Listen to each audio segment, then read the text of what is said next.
Hello दोस्तों, सभी को राधे राधे, जय श्री कृष्ण, हर हर महादेव। क्लास में आप सभी का स्वागत है। अगर आप चैनल पर नए आए हैं तो चैनल को सब्सक्राइब कीजिए और अपने दोस्तों तक शेयर कीजिए। चलते हैं हम आज अपने क्लास की ओर। पंचमाक्षरों का उच्चारण स्थान होता है, नाक से होता है, ओष्ठ्यों से होता है, दांत से होता है या तालू से होता है। राइट आंसर होगा ए। ठीक है, कहाँ से होता है ये? नाक से। जितने भी पंचमाक्षर होते हैं, पंचमाक्षर में कौन कौन से आते हैं? जैसे क का पंचमाक्षर क्या होता है? क ख ग घ, अंगा। ठीक है, क का पंचमाक्षर होते हैं अंगा। इसी तरह च का च छ ज झ अइया होता है। और ट का होता है ट ठ ड ढ अणा होता है। त का क्या होता है? त थ द ध न होता है। और प फ ब भ म होता है। ठीक है, तो ये सभी क्या होते हैं? पंचमाक्षर होते हैं। इसका उच्चारण होता है नाक से। हिंदी शब्दकोश में छ का क्रम किसके बाद आता है? च के बाद आता है, ह के बाद आता है या क के बाद? राइट आंसर होगा क के बाद। इस छ का निर्माण कैसे होता है? आधा और क और किससे होता है? श से। तो ये छ किसके बाद लिखा जाएगा? हमेशा क के बाद आता है। ठीक है, और ख के पहले आता है, यहाँ पर लिखा जाएगा। ठीक है, क के बाद और ख के पहले, क के बाद और ख के पहले। फिर देखिए कौन सा व्यंजन है त वर्ग का नहीं है? ऐसा व्यंजन जो त वर्ग का नहीं है। त वर्ग में कौन कौन सा आता है? त थ द ध न। ठीक है, त वर्ग में आता है त, फिर आता है थ द ध और क्या आता है इसमें?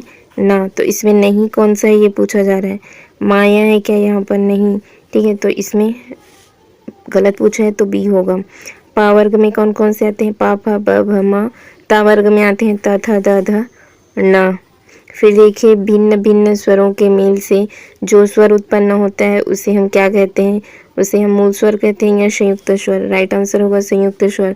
मूल स्वर कौन कौन से होते हैं? आ, ई और क्या होता है? उ और होता है एक री।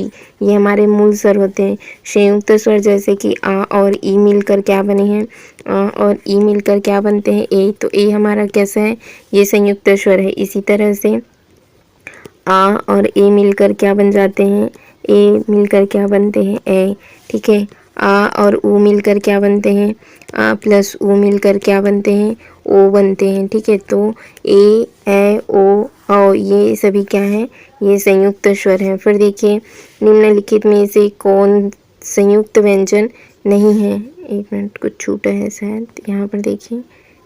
हाँ, निम्नलिखित में से कौन संयुक्त व्यंजन नहीं है? छ त्र ज्ञ या फिर श। तो इसमें स नहीं है। छ त्र ज्ञ। ठीक है, और क्या होता है? एक श। ये हमारे क्या होते हैं? संयुक्ताक्षर होते हैं। निम्नलिखित में से कौन अघोष महाप्राण व्यंजन है? अघोष में पहले 2 कॉलम आएगा, शघोष में 3, 4 और 5 आएगा। ठीक है, अल्पप्राण में 1, 3, 5 आएगा और महाप्राण में 2 और 4 आएगा। अब इसमें से देखते हैं। देखो त था तो हमारा क्या है? महाप्राण है। इसमें पूछा क्या है? महाप्राण। अघोष भी है था और क्या है? महाप्राण भी है। यही ऑप्शन सही है। द में देखिए त, फिर क्या आता है? था, फिर आता है द। तो ये द किस में चला गया? तीसरे वाले में। तो ये हमारा अघोष नहीं होगा। फिर देखिए यहाँ पर ध को दिया है। ठीक है, त थ द, फिर कहाँ आएगा? ध भी। ये किस में आएगा? चौथे में आएगा, तो ये भी नहीं होगा। फिर देखिए ब, प फ ब भ। ठीक है, प फ, फिर क्या आता है? ब फिर कहाँ चला गया? तीसरे में। लाना कहाँ तक था हमें? 2 तक था, क्योंकि अघोष के लिए हमें केवल शुरू के 2 कॉलम चाहिए था। फिर देखिए देवनागरी लिपि में कितने वर्ण मान्य हैं? 37, 35, 48 या इनमें से कोई नहीं? ठीक है, इनमें से कोई नहीं होगा। फिर देखिए संयुक्त व्यंजन की संख्या कितनी होती है? कितने संयुक्त व्यंजन होते हैं? 4। ठीक है, एक होता है छ। ठीक है, छ होता है, एक त्र होता है, ज्या होता है और होता है क्ष। ये हमारे क्या है? संयुक्त व्यंजन है। हिंदी के जिन वर्णों का उच्चारण करते समय केवल श्वास का प्रयोग किया जाए उन वर्णों को क्या कहते हैं? हम उन वर्णों को कहते हैं हम महाप्राण। ठीक है, जिनमें श्वास का प्रयोग किया जाए उन वर्णों को हम क्या कहते हैं? महाप्राण कहते हैं।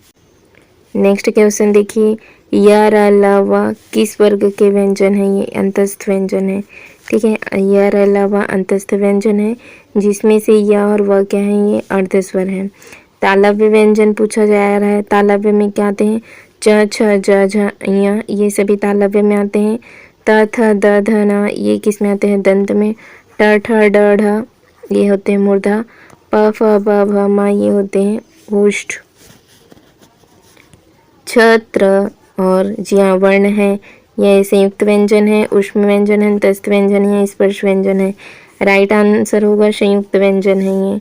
फिर देखिए निम्नलिखित में से अयोगवाह किसे कहा जाता है, अयोगवाह, ठीक है। अयोगवाह कौन से होते हैं, विसर्ग होते हैं, ठीक है, विसर्ग।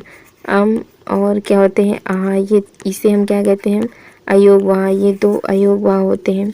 फिर देखिए व किस प्रकार का वर्ण है, व दंतोष्ठ है। राइट आंसर होगा व क्या है, दंतोष्ठ है। फिर देखिए ध्वनि किसकी लघुत्तम इकाई है, ध्वनि भाषा की, वाक्य की, शब्द की, अक्षर की। राइट आंसर होगा बी, भाषा की सबसे छोटी इकाई होती है ध्वनि, ठीक है। अगर लिखित रूप में पूछा जाए, लिखित रूप में सबसे छोटी इकाई पूछा जाएगा तो हम क्या कहेंगे, वर्ण सबसे छोटी इकाई है, ठीक। यही अगर सार्थक शब्द पूछा जाए, ठीक है, सब सार्थक में तो क्या आएगा, शब्द आएगा, क्योंकि का अगर वर्ण का क्या एक वर्ण है, किंतु ये सार्थक है क्या, नहीं है। सार्थक के लिए जिसका कोई अर्थ हो, जैसे कि क्या लिखना होगा हमें, क म और ल, ठीक है, तब क्या होगा, कमल। ये क्या है, सार्थक शब्द है। फिर देखिए लघुत्तम वाग ध्वनि को क्या कहते हैं हम, इसको हम क्या कहते हैं, सबसे छोटे रूप को वर्ण कहते हैं। बिना अवरोध के उच्चारित होने वाले वर्ण क्या कहलाते हैं, जिसमें कोई अवरोध उत्पन्न हो, वो हमारे क्या कहलाते हैं, स्वर। उच्चारण स्थान की दृष्टि से का वर्ग के सभी वर्ण क्या कहलाते हैं, का वर्ग के सभी वर्ण क्या, तलव्य, मूर्धन्य, दंत्य, फिर कंठ्य। इसमें क्या होगा, कंठ्य। क ख ग घ अंगा और स्वर। स्वर में कौन कौन से, आ, ठीक है, आ, बड़ा आ, और क्या आता है, विसर्ग, और क्या आते हैं इसमें, हाँ, ठीक है। ये किस में जाते हैं, कंठ में। फिर देखिए निम्नलिखित ध्वनियों में से बताइए कि कौन सा वर्ण है जो ओष्ठ नहीं है। ओष्ठ में कौन कौन से आते हैं, प, फ, ठीक है, और क्या आते हैं, ब, भ, म। ये किस में आते हैं, ओष्ठ में। अब इसमें नहीं पूछा जा रहा है तो कौन सा नहीं आ रहा है, इया नहीं आएगा इसमें। अनुनासिक ध्वनि का उच्चारण स्थान कौन सा होता है, क्या नासिक होता है, मुख होता है, मुख एवं नासिक दोनों से होता है इसमें, ठीक है। अनुनासिक में मुख एवं नासिक, अनुनासिक ध्वनि में मुख एवं नासिका दोनों का प्रयोग होता है। निम्नलिखित में से किस वर्ण का उच्चारण स्थान तालु से है, तालु में कौन कौन से आते हैं, च छ ज झ अया, ठीक है। और क्या आते हैं इसमें, विवाह किसका, ई यश का, तो इसमें ई, और क्या आता है इसमें, य, यज्ञ क्या, और क्या आता है, श आता है, ठीक है।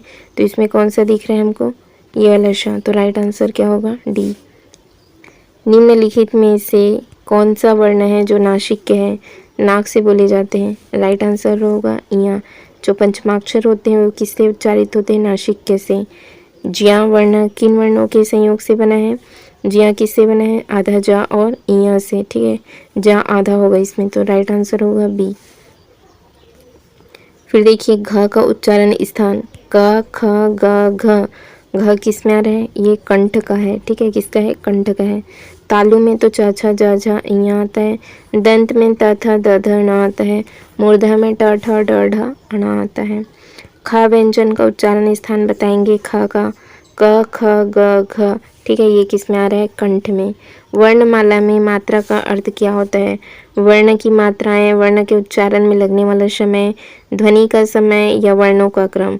वर्णमाला क्या होता है, वर्णों के व्यवस्थित क्रम को हम क्या कहते हैं, वर्णमाला कहते हैं। और वर्णमाला में मात्रा का अर्थ पूछा जा रहा है तो वर्ण के उच्चारण में लगने वाला जो समय होता है उसको हम क्या कहते हैं, मात्रा, ठीक है। निम्न में से पंचमाक्षर ध्वनि है, पंचम अक्षर वाला कौन सा है, न, ठीक। में स्पर्श व्यंजन का पांचवा अक्षर ही क्या होता है, पंचमाक्षर कहलाता है। त वर्ग का पंचमाक्षर क्या होता है, न, त थ द ध न। फिर देखिए निम्नलिखित में से कौन सा स्वर है जो मूल स्वर ह्रीश्व स्वर का एवं घोष ध्वनि है।